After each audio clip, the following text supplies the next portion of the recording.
So, I think I want to talk about in these chapters is probably like Paul D, because he was kind of like, I feel like the main character of it all, like of these ones. Yeah, definitely. Paul D definitely seemed to be one of the top characters in these chapters here.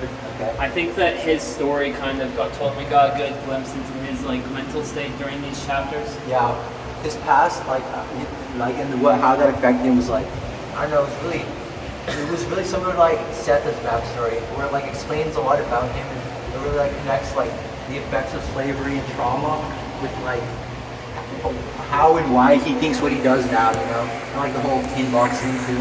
Yeah, I think we also got a new perspective on their escape, because before we didn't hear too much about that. We heard more about Seth's escape. Yeah. And now we kind of get a look at, like, we didn't exactly know what happened until now. We just know it went wrong, and then they didn't really escape.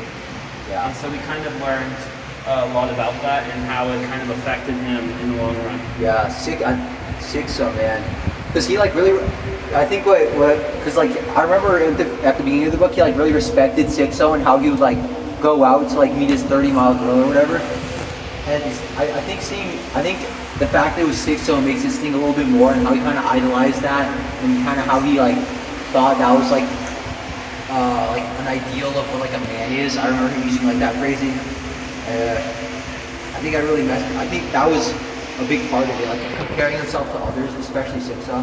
Yeah, I think Sixo also was one of the, like, he was very different. Like, everyone was named Paul D. Yeah. And they were all kind of vanilla, like, basic characters, similar to Paul. Or, not exactly. I feel like they all have like shared similarities in like Yeah. Well, Sixo is definitely different, but I don't think I would describe it as like vanilla so much, Yeah. Sixo was a lot more, like, willing to do things that the other ones wouldn't. Yeah. Like, he would go see his girl. Yeah. And, like, he was not fazed by dying because he knew that he had a kid on the way. Yeah, his death scene was definitely something. It kind of reminded me of like how Setha went kind of like crazy almost when she was like killing like Beloved and whatever. It kind of reminded me of that. It seemed like really manic, really deranged almost, but it's understandable why, Yeah, like I could picture like someone doing that, and it's not like that uncommon to like think that someone who's been a slave for someone would go crazy after their like last like hope had like burned out.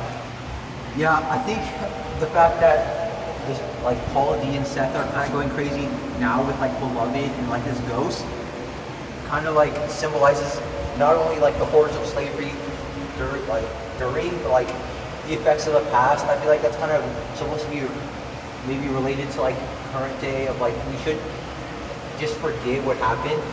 The like themes of like forgetting versus like remembering were like prevalent, and I feel like maybe in the message, maybe a message here is like we should just disregard it because it was in the past, like Paul D does, Yeah, definitely.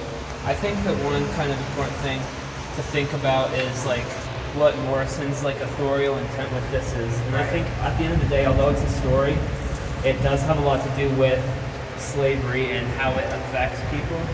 And she wrote it in modern day, so I think she is definitely trying to connect it to modern day issues like inequality and stuff that might not be like 100% like apparent in this book, but the ideas still transfer through to today. Yeah, I think by just like touching on themes like obviously like you can't like touch on themes like slavery without also connecting it to like current day like disparities. Like I feel like definitely a connection is being drawn there.